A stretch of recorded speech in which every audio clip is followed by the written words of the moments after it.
Ici, on doit déterminer la valeur de y pour que les réels 3, y-1 et 2y-1 soient des termes consécutifs d'une suite géométrique. Donc on a quelque chose comme ceci, où quand je multiplie par q, je passe au terme suivant.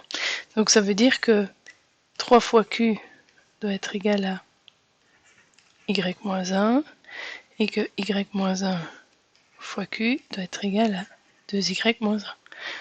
J'ai donc affaire ici à un système de deux équations, deux inconnues.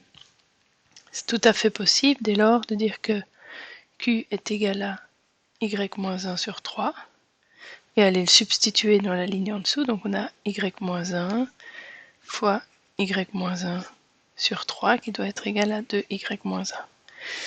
Je vais me concentrer maintenant sur la deuxième ligne uniquement, et la deuxième ligne, je peux donc la changer en y-1 au carré sur 3, qui est égal à 2y-1, autrement dit, y-1 au carré est égal à 6y-3, et si je transforme, on arrive à y carré moins 2y plus 1, qui est égal à 6y-3.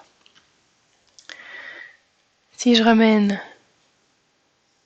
tous les éléments, par exemple du côté gauche, j'arrive à y carré moins 2 moins 6, donc moins 8y, moins 1 plus 3 plus 4 égale 0.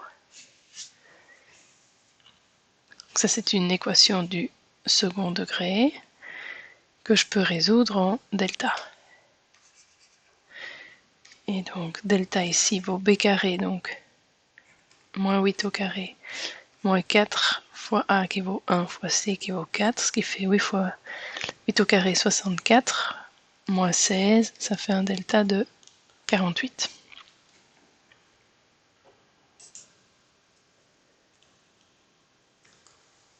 Si delta vaut 48, alors je peux trouver les valeurs possibles pour y1, y2, c'est moins b, donc moins 8, ça fait 8.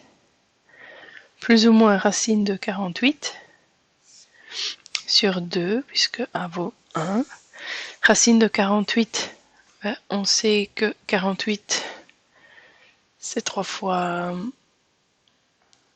16, donc ça fait 4 racines de 3, donc ceci c'est 8 plus ou moins 4 racines de 3 sur 2, qui peut encore se simplifier comme 4 plus ou moins 2 racines de 3. Donc ça c'est les valeurs possibles pour y.